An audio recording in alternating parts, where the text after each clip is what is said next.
जय हिंद दोस्तों, मैं हूं आपका दोस्त केबी और डेली करंट अफेयर्स के एक नए वीडियो में आप सभी का स्वागत है।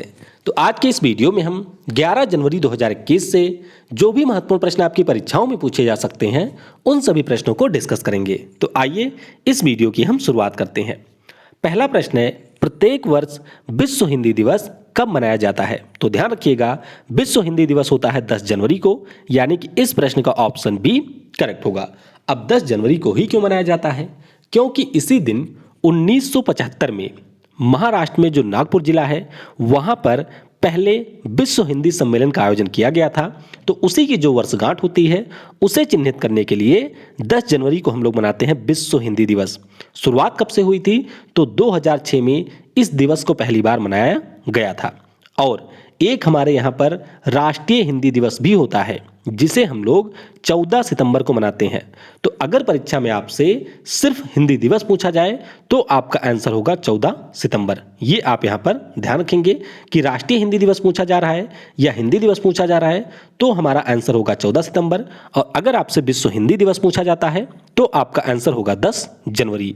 तो इस वीडियो की जो पीडीएफ है वह आपको मिल जाएगी टेलीग्राम के ऊपर। तो टेलीग्राम पर आपको सर्च करना है केवी गुरुजी और वहां से आप इसके पीडीएफ को डाउनलोड कर सकते हैं। और जो हमारे राज्य के स्पेशल करंट अफेयर्स थे जो कि सभी प्रकार की परीक्षाओं के लिए महत्वपूर्ण है, उसकी सीरीज को हम लोगों ने शुरू किया था। लेकिन अब से उस सीरीज के अंतर्गत डेली करंट अफेयर्स के वीडियो में हम एक एक राज्य को डिस्कस करेंगे। तो उसी क्रम में आज का यह जो वीडियो होगा वह असम राज्य स्पेशल होगा, यानी कि असम राज्य के जो 2020 के सभी करंट अफेयर्स हैं उनको हम लोग यहाँ पर वन लाइनर के फॉर्मेट में डिस्कस करेंगे। और वीडियो अगर आपको पसंद आता है तो इसे लाइक करने के साथ अपने सभी दोस्तों के साथ में शेयर जरूर करिएगा। अगला प्रश्न है, जनवरी 2021 में किस राज्य में भ्रमण सारथी योजना के तहत 25 गुलाबी बसों को हरी झंडी दिखाई गई? तो ये जो 25 गुलाबी बसें हैं इनको हरी झंडी दिखाई गई है असम राज्य में। तो इस प्रश्न का ऑप्शन डी करेक्ट होगा। अब भ्रमण सारथी योजना के बारे में अगर आप सभी को याद हो तो इसके बारे में हम लोगों ने पिछले साल भी डिस्कस किया था। पिछले साल मैंने आपको बताया था कि असम राज्य की सरकार ने जो अपना बजट प्रस्तुत किया था उसमें इस योजना के बारे में बताया गया था। योजना है क्या? तो इस योजना के अंतर्गत जो असम में गुवाहाटी शहर है वहां पर जो महिलाएं हैं, यहां पर आप देख सकते हैं सेल्फी ले रही हैं कुछ, और जो यहां पर वृद्ध लोग हैं उनके लिए बसें चलाई जाएंगी। तो अभी 5 रास्तों पर इन बसों का संचालन शुरू हुआ है और असम के जो सीएम हैं सर्बानंदा सोनोवाल, उनके द्वारा यहां पर इन 25 बसों को हरी झंडी दिखाई गई। तो ध्यान रखिएगा, भ्रमण सारथी योजना है असम राज्य की। अगला प्रश्न है, केंद्रीय मंत्री डॉक्टर हर्षवर्धन ने किस बंदरगाह से तटीय शोध व्हीकल सागर अन्वेषिका को लॉन्च किया? तो ये हमारी एक कोस्टल रिसर्च व्हीकल होगी जिसका नाम है सागर अन्वेषिका और इसे अभी लॉन्च किया गया है चेन्नई पोर्ट से। तो इस प्रश्न का ऑप्शन ए करेक्ट होगा। अब अगर हम लोग यहाँ पर बात करते हैं सागर अन्वेषिका के बारे में तो पहले तो आपको ये ध्यान रखना है कि कोलकाता की हमारी एक कंपनी है जिसका नाम है तीतागढ़ बैगन्स। तो इसी के द्वारा ये जो हमारी रिसर्च शिप है इसको डेवलप किया गया है। इसका यूज कौन करेगा? तो हमारे यहाँ पर जो national institute of ocean technology है उसके द्वारा इसका प्रयोग जो हमारे तटों के पास का समुद्री रीजन है वहां पर किया जाएगा, यानी कि शोध जैसे कार्य समुद्र में इस शिप के माध्यम से किए जाएंगे। और अगर हम बात करते हैं हमारे यहाँ के NIOT की, यानी कि national institute of ocean technology की, तो इनके पास ऑलरेडी 6 शिप मौजूद हैं, यानी कि 6 जहाज इनके पास ऑलरेडी हैं, जिनमें से पहली का नाम है सागर कन्या और पिछले साल ही सागर तारा को लॉन्च किया गया था। तो इनके नाम भी आप थोड़ा सा ध्यान रखेंगे। अगला प्रश्न है, किस राज्य की सरकार ने सतत वन प्रबंधन के लिए कॉस्फॉर्म पोर्टल को लॉन्च किया है? तो ये लॉन्च किया है अभी मणिपुर की सरकार ने। तो इस प्रश्न का ऑप्शन सी करेक्ट होगा। अब कॉस्फॉर्म एक हमारा छोटा सा नाम है, तो इसका पूरा नाम है community based sustainable forest management for water resource conservation in Manipur. इसका मतलब है कि जो हमारे जल संसाधन होते हैं उनके संरक्षण के लिए यहां पर मणिपुर की सरकार ने कॉस्फॉर्म पोर्टल को लॉन्च किया है। और अगर हम लोग बात करते हैं कॉस्फॉर्म की तो ये केंद्र सरकार की योजना है और इसके लिए केंद्र सरकार ने जर्मनी के KfW बैंक के साथ में साझेदारी भी की हुई है। तो ये आप ध्यान रखेंगे कि मणिपुर की सरकार ने भी कॉस्फॉर्म पोर्टल को लॉन्च किया है। अगला प्रश्न है, किस पायलट की अगुवाई में भारतीय महिला पायलट टीम ने विश्व के सबसे लंबे वायुमार्ग से उड़ान को पूरा कर लिया है? तो यहाँ पर जो हमारी पायलट थी उनका नाम है जोया अग्रवाल। तो इस प्रश्न का ऑप्शन बी करेक्ट होगा। तो अभी मैं आपको वायुमार्ग दिखाऊंगा कि किस मार्ग से इन्होंने यात्रा पूरी की है। फिलहाल के लिए आप ध्यान रखेंगे कि यहाँ पर जो महिला पायलट की टीम थी वो आपके एयर इंडिया की थी। किसकी थी? एयर इंडिया की थी महिला पायलट की टीम। तो इसमें हमारी कई सारी पायलट थी, लेकिन ये जो पायलट की टीम थी इसकी अगुवाई की है जोया अग्रवाल ने। और ये जो एयर इंडिया की फ्लाइट थी इसने उड़ान भरी यूएसए के सैन फ्रांसिस्को से और उत्तरी ध्रुव के ऊपर से होते हुए बेंगलोर में आकर के इसने लैंडिंग की। तो कुल मिलाकर के 1600 किलोमीटर की यात्रा इसने पूरी की है। और जोया अग्रवाल की बात हुई है तो इनके बारे में एक पॉइंट आप ये ध्यान रखेंगे कि 2013 में जो हमारे यहाँ पर बोइंग 777 नाम की जहाज है उसको उड़ाने वाली ये सबसे कम उम्र की महिला बनी थी। अब आइए मैं आपको वह मार्ग दिखाता हूं जिसके द्वारा ये उड़ान भरी गई है। तो यहाँ पर थोड़ा सा मैप आपको उल्टा मिलेगा। ये हमारा है उत्तर अमेरिका, ध्यान देंगे अगर, तो ये हमारा है उत्तर अमेरिका। यहाँ पर आपको मिलेगा उत्तरी ध्रुव यानी कि नॉर्थ पोल, और उसके बाद में ये आप रूस से होते हुए आ जाएंगे तो यहाँ पर नीचे आपको मिलेगा भारत। तो देख सकते हैं सैन फ्रांसिस्को जो कि अमेरिका महाद्वीप के पश्चिम में आपको मिलेगा, वहाँ से इस जहाज ने उड़ान भरी और इसने उत्तरी ध्रुव के ऊपर से होते हुए बेंगलुरु में आकर के लैंडिंग की है और टोटल डिस्टेंस कवर किया 1600 किलोमीटर का। तो ये आप यहां पर याद रखेंगे। अगला प्रश्न है, वर्ष 2020 के लिए किसे राष्ट्रीय फ्लोरेंस नाइटिंगेल अवार्ड से सम्मानित किया गया? तो ये पुरस्कार अभी मिला है डॉक्टर सैला कैनी को। तो इस प्रश्न का ऑप्शन डी करेक्ट होगा। तो ध्यान रखिएगा, राष्ट्रीय फ्लोरेंस नाइटिंगेल जो अवार्ड है इसे अभी हमारे राष्ट्रपति रामनाथ कोविंद जी के द्वारा डॉक्टर सैला कैनी को दिया गया। डॉक्टर सैला कैनी कौन है? तो जम्मू कश्मीर यूनियन टेरिटरी में एक आपको विश्वविद्यालय मिलेगा जिसका नाम है Shri Mata Vaishno Devi college of nursing. तो इसी के प्रिंसिपल हैं डॉक्टर सैला कैनी और इन्हें यह पुरस्कार दिया गया है। अब राष्ट्रीय फ्लोरेंस नाइटिंगेल पुरस्कार की बात करते हैं तो इससे पहले हमारे यहाँ पर जो स्वास्थ्य और परिवार कल्याण मामलों का मंत्रालय था उसके द्वारा दिया जाता था, लेकिन पिछले कुछ सालों से इसे ट्रांसफर कर दिया गया भारत नर्सिंग परिषद के पास में। तो भारतीय नर्सिंग परिषद के द्वारा जो भी हमारी बेस्ट नर्सिंग की कर्मी रहती हैं उसे ये पुरस्कार दिया जाता है। तो पुरस्कार के रूप में यहाँ पर 50,000 रुपये, सर्टिफिकेट और एक मेडल दिया जाता है। अब अन्य नामों की अगर हम लोग बात करें तो हेमंत कुमार पांडे जी के बारे में अभी हम लोगों ने पढ़ा था कि इन्हें डीआरडीओ के द्वारा साइंटिस्ट ऑफ द ईयर का पुरस्कार मिला है। विनोद कुमार यादव की बात करें यानी कि बीके यादव की बात करें तो हमारे रेलवे बोर्ड के पहले ये अध्यक्ष रह चुके थे, अभी इन्हीं का स्थान लिया है सुनीत शर्मा ने। और विनोद कुमार यादव को इमिनेंट इंजीनियर पुरस्कार से अभी सम्मानित किया गया है। डॉक्टर नीति कुमार की बात करते हैं तो इन्हें सर्व के द्वारा महिला उत्कृष्टता का पुरस्कार वर्ष 2020 में दिया गया था। तो इनके बारे में भी आप थोड़ा सा याद रखेंगे। अगला प्रश्न है, 18वें AFC एशियाई कप 2023 का आयोजन किस देश में किया जाएगा? तो इसका आयोजन किया जाएगा हमारे पड़ोसी देश चीन में। तो इस प्रश्न का ऑप्शन सी करेक्ट होगा। तो ध्यान रखिएगा, अभी जो हमारे यहाँ पर एशियाई फुटबॉल महासंघ है यानी कि एशियन फुटबॉल कन्फेडरेशन है उसके द्वारा ये घोषणा की गई कि 2023 में जो एशियाई कप होगा इसका आयोजन किया जाएगा चीन में। तो चीन के कुल 10 शहरों में इसका आयोजन होगा और इसमें दुनिया भर की 24 टीमें शामिल होंगी। इससे पहले कहाँ पर हुआ था? तो इससे पहले हुआ था 2019 में। आयोजन कहाँ पर हुआ था? तो UAE यानी कि संयुक्त अरब अमीरात में इसका आयोजन हुआ था और उस समय विजेता देश रहा था कतर। कौन? कतर इसमें विजेता देश रहा था। AFC की बात करते हैं तो इसका मुख्यालय आपको मलेशिया की राजधानी कुआलालंपुर में मिलेगा। और अब से कुछ समय पहले हो सकता है कि आपने करंट अफेयर्स में पढ़ा हो कि 2027 में जो AFC एशियन गेम्स होंगे यानी कि एशियाई कप होगा इसका आयोजन हमारे देश भारत में होगा। तो ध्यान रखिएगा, जब किसी देश को यहाँ पर आयोजन के रूप में चुना जाता है तो उससे पहले यहाँ पर एक व्यवस्था होती है जिसके अंदर जो भी व्यक्ति यहाँ पर मेज़बानी करना चाहते हैं उनके द्वारा अपने फॉर्म को सबमिट किया जाता है। तो भारत ने अभी अप्लाई किया है कि 2027 की मेज़बानी हम करेंगे।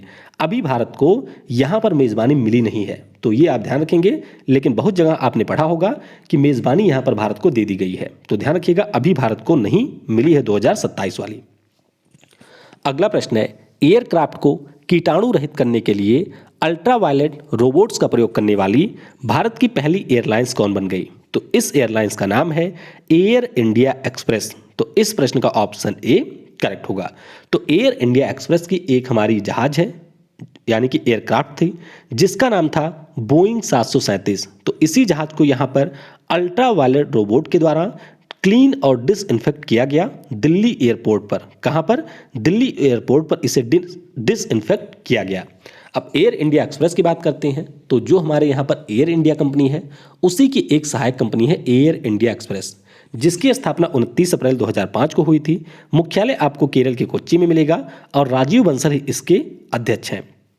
तो यहाँ पर आप देख सकते हैं ये हमारा है वह रोबोट, और इसमें आपको पंख दिखाई दे रहे होंगे, जिस पंख से आपकी अल्ट्रावायलेट रेज निकलती हैं और उसके द्वारा यहाँ पर इसे डिसइंफेक्ट किया जाता है। अगला प्रश्न है, भारत का पहला इंडोर स्की पार्क किस राज्य में खोला जाएगा? तो ये जो पार्क है इसे खोला जाएगा हिमाचल प्रदेश में, यानी कि इस प्रश्न का ऑप्शन सी करेक्ट होगा। तो आपको ध्यान रखना है कि अभी हिमाचल प्रदेश की सरकार के द्वारा यहाँ पर शिमला के पास में जो कुफरी नामक स्थान है वहाँ पर भारत के पहले इंडोर स्की पार्क को खोलने के लिए नॉक्संस डेवलपर के साथ में समझौता हुआ है। इसकी होता क्या है? तो यहाँ पर आप देख सकते हैं ये जो हमारे पहाड़ों के ऊपर बर्फ जमी होती है उसके ऊपर जो हमारे लोग होते हैं वे पैरों में एक ऐसे क्या कहते हैं, मतलब पहनते हैं, ये आप देख सकते हैं, इसी को हम लोग कहते हैं स्कीइंग, और इसको पहन करके इसके ऊपर ये लोग सरकते हैं या फिर खेलते हैं, तो इसी को हम लोग कहते हैं स्कीइंग। अब इंडोर स्कीइंग पार्क की बात करते हैं तो ये हमारा डेवलप किया जाएगा किसी बंद स्थान पर, यानी कि ये आपके पर्वतों पर खुले स्थान पर नहीं होगा, और इसी को डेवलप किया जाएगा हिमाचल प्रदेश की सरकार द्वारा। हिमाचल प्रदेश की बात हुई है तो इसकी आपको 2 राजधानियां मिलेंगी, एक है शिमला, दूसरी है धर्मशाला में। राज्यपाल है बंडारू दत्तात्रेय, मुख्यमंत्री यहाँ के हैं जयराम ठाकुर। लोकसभा में यहाँ की मात्र 4 सीटें हैं, राज्यसभा में यहाँ से 3 सीटें हैं, और यहाँ की विधानसभा में आपको 68 सीटें मिलेंगी। उच्च न्यायालय आपको शिमला में मिलेगा और मुख्य न्यायाधीश इसके हैं लिंगप्पा नारायण स्वामी। स्थापना कब हुई थी? तो 1 नवंबर 1956 को इसकी स्थापना हुई थी। कई सारे आपको राष्ट्रीय पार्क मिल जाएंगे, जैसे कि ग्रेट हिमालय है, खीर गंगा है, पिन घाटी है, इंदर किला है और सिंबल बला राष्ट्रीय पार्क है। ये आपको मिलेंगे हिमाचल प्रदेश में। मंदिर एक यहाँ का बहुत ही ज़्यादा प्रसिद्ध है, जिसे हम लोग हडिम्बा देवी का मंदिर कहते हैं। बायोस्फीयर रिजर्व भी आपको एक मिलेगा, जिसे हम लोग शीत मरुस्थल बायोस्फीयर रिजर्व के नाम से जानते हैं।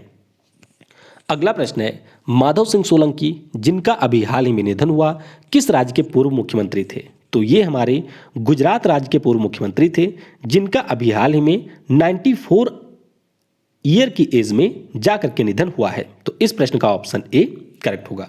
तो बस आपको ध्यान रखना है कि गुजरात के ये 7वें मुख्यमंत्री थे और कुल मिलाकर के 3 बार इन्होंने गुजरात के मुख्यमंत्री के रूप में कार्य किया था। इसके अलावा 1991 में हमारे देश के विदेश मंत्री के रूप में भी इन्होंने कार्य किया था। कुछ अन्य सीएम के नाम भी आपको ध्यान रखने हैं जिनका हाल ही में निधन हुआ है, जैसे कि सतीश प्रसाद सिंह, ये बिहार के पूर्व सीएम थे। सांचामन लिंबू की बात करते हैं तो ये सिक्किम के पूर्व सीएम थे। शिवाजी राव पाटिल की बात करते हैं तो ये महाराष्ट्र के पूर्व सीएम थे। और मोतीलाल वोरा जो कि कांग्रेस के एक दिग्गज लीडर थे, ये आपके मध्य प्रदेश के सीएम थे, जिनका अभी हाल ही में निधन हुआ है। अब गुजरात राज्य की बात हुई है तो राजधानी आपको गांधीनगर में मिल जाएगी। राज्यपाल यहाँ के हैं आचार्य देवव्रत, मुख्यमंत्री यहाँ के हैं विजय रूपानी। उच्च न्यायालय आपको अहमदाबाद में मिलेगा, जिसके मुख्य न्यायाधीश हैं विक्रम नाथ। राष्ट्रीय पार्क की बात करते हैं तो ब्लैक बक, गिर, बंसदा और कच्छ, ये राष्ट्रीय पार्क आपको मिल जाएंगे गुजरात में। अगला प्रश्न है, जनवरी 2021 में किस राज्य के ब्राह्मण विकास बोर्ड ने अरुंधति व मैत्रेयी योजना को लॉन्च किया? तो ध्यान रखिएगा, ये जो योजना है ये राज्य की सरकार ने नहीं लॉन्च किया है। उस राज्य में एक पार्टिकुलर ब्राह्मण विकास बोर्ड था जिसके द्वारा इसे लॉन्च किया गया है। तो किसने लॉन्च किया है? कर्नाटक के ब्राह्मण विकास बोर्ड ने। तो इस प्रश्न का ऑप्शन डी करेक्ट होगा। तो बस सिंपली आप ध्यान रखेंगे कि जो अरुंधति और मैत्रेयी योजना है इसे कर्नाटक के ब्राह्मण विकास बोर्ड ने लॉन्च किया है, और इस योजना के अंतर्गत जो भी ग्रामीण ब्राह्मण की लड़कियां होंगी उनको शादी के लिए सहायता राशि दी जाएगी, और उसी के लिए इसे यहाँ पर लॉन्च किया गया है। तो बस इतनी चीज़ आप यहाँ से याद रखेंगे। कर्नाटक की बात करते हैं तो इसकी राजधानी आपको बेंगलुरु में मिलेगी। राज्यपाल यहाँ के हैं वाजूभाई वाला। मुख्यमंत्री यहाँ के हैं बीएस येदियुरप्पा। लोकसभा में यहाँ के 28 सीट है। राज्यसभा में यहाँ से 12 सीटें हैं। विधानसभा में आपको 224 और विधान परिषद में आपको 75 सीटें मिलेंगी। उच्च न्यायालय आपको बेंगलुरु में मिलेगा, जिसके मुख्य न्यायाधीश अभय श्रीनिवास ओका। टाइगर रिजर्व की बात करते हैं तो कई सारे टाइगर रिजर्व आपको मिलेंगे, जैसे कि डांडेली अंशी टाइगर रिजर्व, भद्रा, चांदीपुर, बिलीगिरी रंगनाथ और नागरहोल टाइगर रिजर्व। राष्ट्रीय पार्क की बात करते हैं तो अंशी, बन्नेरघट्टा, बांदीपुर, नागरहोल और कुद्रे मुख्य यहाँ के राष्ट्रीय पार्क हैं। मंदिर भी यहाँ के बहुत ज़्यादा महत्वपूर्ण हैं, जैसे कि मुरुदेश्वर का मंदिर हो गया, विरूपाक्ष का मंदिर हो गया, श्रृंगेरी का मंदिर है, होयसालेश्वर का मंदिर है और आपका है मुगम्बिका का मंदिर। एलिफेंट रिजर्व भी आपको 2 मिलेंगे, जिनमें एक है डांडेली, दूसरा है मैसूर। मैसूर एलिफेंट रिजर्व के बारे में आप ये ध्यान रखेंगे कि ये भारत का सबसे बड़ा एलिफेंट रिजर्व है। तो चलते चलते आइए कुछ अन्य महत्वपूर्ण प्रश्न भी जान लेते हैं, जिनसे आपकी परीक्षा में पूछा जा सकता है। हमारे यहाँ पर है राष्ट्रीय सांख्यिकी कार्यालय, जिसे हम लोग नेशनल स्टैटिस्टिक्स ऑफिस के नाम से जानते हैं। तो इसने कहा है कि जो हमारा वित्तीय वर्ष 2020-21 चल रहा है, इसमें हमारी जो विकास दर है वह -7.7% रहेगी। तो इसके बारे में आपको ध्यान रखना है, क्योंकि गवर्नमेंट की यह एजेंसी है। तो इसने कहा है कि हमारी विकास दर -7.7% रहेगी। दिल्ली कैबिनेट के द्वारा अभी जो गोवा की आधिकारिक भाषा है कोंकणी, उसके लिए एक अकादमी बनाने की घोषणा की गई है। इससे पहले हम लोगों ने डिस्कस किया था कि दिल्ली की जो सरकार है उन्होंने कहा था कि हम एक तमिल अकादमी बनाएंगे। तो अब इन्होंने ये घोषणा की है कि हम एक कोंकणी अकादमी भी बनाएंगे। कोंकणी के बारे में आपको ये ध्यान रखना है कि ये हमारे देश की 22 भाषाओं में शामिल है, जो कि 8वीं अनुसूची में दर्ज हैं, और ये गोवा की ऑफिशियल लैंग्वेज भी है। कोलकाता फिल्म फेस्टिवल 2021, तो अभी इसके 26वें संस्करण की शुरुआत हुई है, जिसमें अभिनेता शाहरुख खान ने पार्टिसिपेट किया था। तो 1995 में इसके पहले संस्करण का आयोजन किया गया था और अब 2021 में इसके 26वें संस्करण की शुरुआत हुई है। सुभाष चंद्र बोस जी की जयंती होती है 23 जनवरी को। तो 23 जनवरी को पश्चिम बंगाल की सरकार ने ये कहा है कि हम इसे देश नायक दिवस के रूप में मनाएंगे। तो ये भी महत्वपूर्ण तथ्य है, इसके बारे में आप ध्यान रखेंगे। इसके अलावा नीचे आप जरा कमेंट में ये बताइएगा कि जो अभी केंद्र सरकार के द्वारा सुभाष चंद्र बोस जी की जयंती मनाने के लिए एक समिति बनाई गई है, उसके अध्यक्ष कौन है। तो कुछ समय पहले ही मैंने आपको बताया था, तो नीचे कमेंट में उसका नाम आपको बताना है।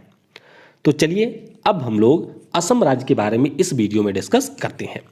असम राज्य की बात करते हैं तो इसकी राजधानी आपको मिलेगी दिसपुर में। कई बार लोगों को ये कन्फ्यूजन होता है कि राजधानी इसकी है गुवाहाटी में, तो ध्यान रखिएगा दिसपुर में है इसकी राजधानी। राज्यपाल कौन है, तो राज्यपाल है इसके जगदीश मुखी। कौन है, राज्यपाल है जगदीश मुखी। मुख्यमंत्री कौन है, तो सर्बानंदा सोनोवाल यहाँ के हैं मुख्यमंत्री। लोकसभा में यहाँ की 14 सीटें हैं, राज्यसभा में यहाँ से 7 सीटें हैं, विधानसभा में यहाँ की 126 सीटें आपको मिलेंगी। मुख्य न्यायाधीश कौन है, तो अभी मुख्य न्यायाधीश यहाँ पर नियुक्त किए गए हैं सुधांशु धुलिया। कौन, सुधांशु धुलिया यहाँ के मुख्य न्यायाधीश बने हैं। और उच्च न्यायालय आपको मिल जाएगा गुवाहाटी में, यानी कि इसका हाईकोर्ट आपको मिलेगा गुवाहाटी में। अब असम से संबंधित हम सबसे महत्वपूर्ण पॉइंट को डिस्कस करेंगे, जैसे कि राष्ट्रीय पार्क की बात करते हैं तो ओरांग राष्ट्रीय पार्क, डिब्रू सैखोवा राष्ट्रीय पार्क, काजीरंगा राष्ट्रीय पार्क, नामेरी राष्ट्रीय पार्क और मानस राष्ट्रीय पार्क, ये आपको मिलेंगे असम में। टाइगर रिजर्व की बात करते हैं तो ये भी कई सारे हैं असम में, जैसे कि ओरांग टाइगर रिजर्व है, नामेरी टाइगर रिजर्व है, काजीरंगा टाइगर रिजर्व है और फिर है मानस टाइगर रिजर्व। तो ये सारे टाइगर रिजर्व हैं। बायोस्फीयर रिजर्व की बात करते हैं तो एक ही है, जिसका नाम है Dibru Saikhowa biosphere reserve. Ramsar स्थलों की बात करते हैं तो एक रामसर स्थल यहाँ पर है, जिसे हम लोग दीपोर बील के नाम से जानते हैं। एलिफेंट रिजर्व यहाँ पर आपको सबसे ज़्यादा मिलेंगे, क्योंकि हाथी भी सबसे ज़्यादा हमारे देश में असम राज्य में ही मिलते हैं। तो चिरांग रिपू, सोनितपुर, दिहिंग पटकई, कार्बी एंगलोंग, काजीरंगा, धनसिरी, लंगडिंग, ये 5 एलिफेंट रिजर्व आपको मिलेंगे असम में। इसके अलावा अगर हम पश्चिम बिहार की बात करते हैं तो बोरदोईबॉम, बिलमुख बर्ड सेंचुरी और पानी दिहिंग जो बर्ड सेंचुरी है, ये आपको मिलेगी असम राज्य में। तो ये हमने स्टैटिक पोर्शन को डिस्कस किया।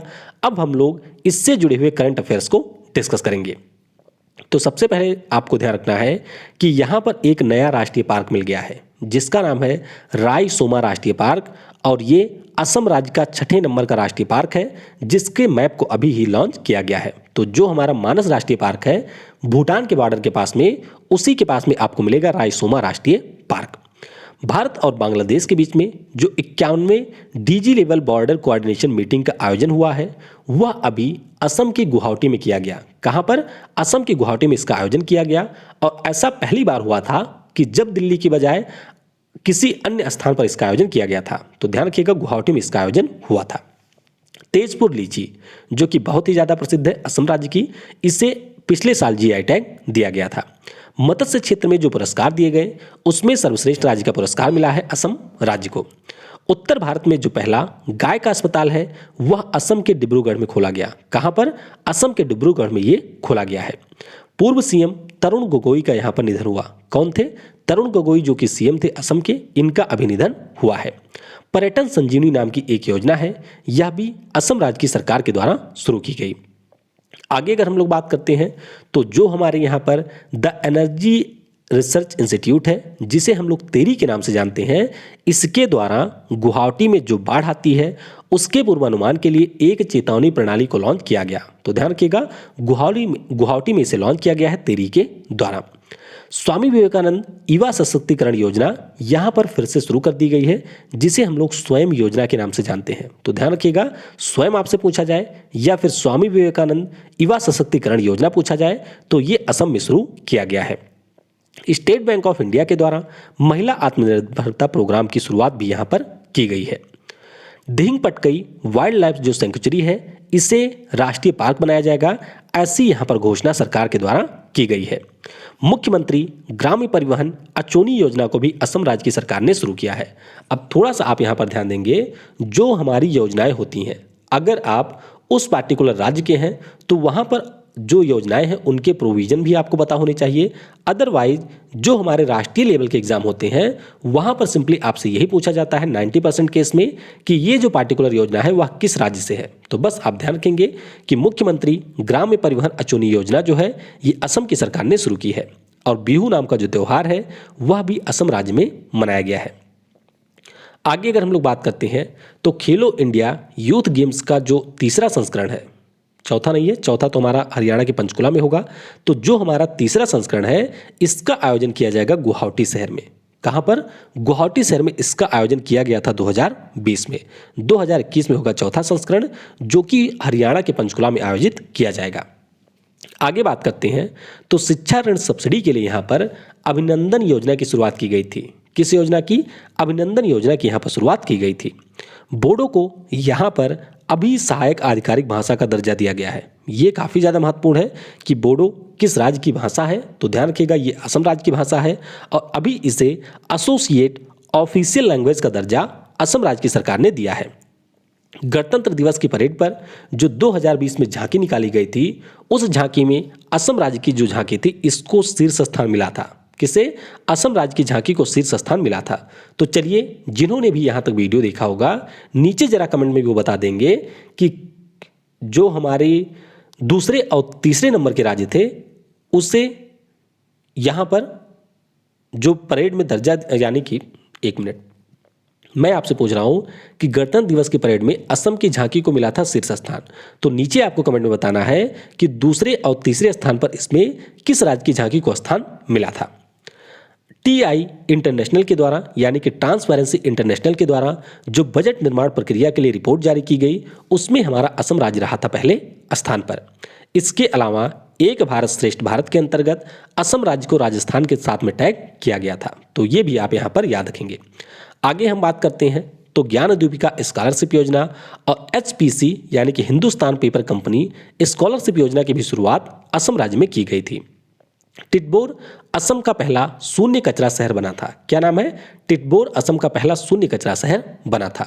नीति आयोग के द्वारा गुवाहाटी में सतत लक्ष्य विकास सम्मेलन का आयोजन किया गया। तो ध्यान रखिएगा, यह भी महत्वपूर्ण है कि नीति आयोग ने वर्ष 2020 में जो सस्टेनेबल डेवलपमेंट गोल समिट का आयोजन किया था, उसे असम के गुवाहाटी में आयोजित किया था। आगे बात करते हैं, तो यहाँ के जो सीएम है सर्बानंद सोनोवाल, उनको श्यामा प्रसाद मुखर्जी अवार्ड से सम्मानित किया गया। तो ध्यान रखिएगा, जो हमारे विदेश मंत्री हैं एस जयशंकर साहब, उनके द्वारा सर्बानंदा सोनोवाल जी को श्यामा प्रसाद मुखर्जी अवार्ड से सम्मानित किया गया था। गुवाहाटी के लिए भ्रमण सारथी योजना, तो ये मैंने अभी आपको ऊपर बताया कि ये पिछले साल की ही योजना है जिसको अभी जाकर के लॉन्च किया गया है। और उत्तरण योजना के अंतर्गत यहाँ पर 33 स्टेडियम बनाने की भी घोषणा की गई है। कहाँ पर? असम राज्य में। तो ये पॉइंट भी आप यहाँ पर याद रखेंगे। आगे अगर हम लोग बात करते हैं तो गरीबों को प्रतिमाह 830 रुपए की वित्तीय सहायता देने के लिए अरुणोदय योजना भी लॉन्च की गई है असम राज्य में। कहाँ पर? असम राज्य में इसको लॉन्च किया गया है। ब्रह्मपुत्र नदी पर भारत का जो सबसे बड़ा नदी रोपवे है, इसका भी उद्घाटन असम राज्य में भी किया गया है। सशस्त्र बल विशेष अधिकार अधिनियम, जिसे हम लोग अप्सा कानून के नाम से जानते हैं, इसको 6 माह के लिए असम राज्य में बढ़ा दिया गया है। द यंग माइंड्स नाम से बच्चों के लिए पहला जो अखबार है, इसे भी असम राज्य में लॉन्च किया गया है। असम की जो एकमात्र महिला सीएम थी, जिनका नाम था सैयदा अनवरा तैमूर, इनका भी अभी हाल ही में निधन हुआ है। तो ध्यान रखिएगा, सैयदा अनवरा तैमूर ये भी असम की महिला सीएम थी जिनका अभी निधन हुआ है। आगे बात करते हैं तो NH 127B यानी कि नेशनल हाईवे 127B के ऊपर असम के धुबरी और मेघालय के फुलबरी के बीच में ब्रह्मपुत्र नदी पर लार्सन एंड टब्रो के द्वारा 20 किलोमीटर लंबे ब्रिज का निर्माण किया जा रहा है। तो ध्यान रखिएगा, जब ये ब्रिज बनकर के पूरा हो जाएगा तब ये हमारे देश का सबसे लंबा ब्रिज होगा। तो नीचे कमेंट में जरा ये बता दीजिएगा कि वर्तमान में हमारे देश का सबसे लंबा ब्रिज कौन सा है। अगला पॉइंट आपको ध्यान रखना है कि दवाओं की होम डिलीवरी के लिए कोरोना काल में यहाँ पर धन्वंतरी योजना की भी शुरुआत की गई थी। आगे बात करते हैं तो गुवाहाटी में जो कामाख्या देवी का मंदिर है, यहाँ पर अम्बुबाची के मेले का आयोजन किया जाता है। ये काफ़ी ज़्यादा महत्वपूर्ण है। तो ध्यान रखिएगा, गुवाहाटी में जो कामाख्या देवी का मंदिर है, यहाँ पर अम्बुबाची मेले का आयोजन होता है। तो बस इतने पॉइंट आपको असम से यहाँ पर ध्यान रखने हैं। तो आज के वीडियो से आपके लिए प्रश्न है कि विश्व बैंक के द्वारा जो व्यापार सुगमता सूचकांक 2020 को जारी किया गया था, उसमें कौन सा देश यहाँ पर शीर्ष स्थान पे रहा था? तो इस प्रश्न का उत्तर आपको नीचे कमेंट में देना है। बाकी आज शाम की जो वीडियो होगी उसमें हम लोग उत्तर प्रदेश के पिछले 1 वर्ष के जो करंट अफेयर्स हैं उसके पार्ट 1 को डिस्कस करेंगे। Thanks for watching. जय हिंद, जय भारत, और सबसे जरूरी, पढ़ेगा भारत तो बढ़ेगा भारत।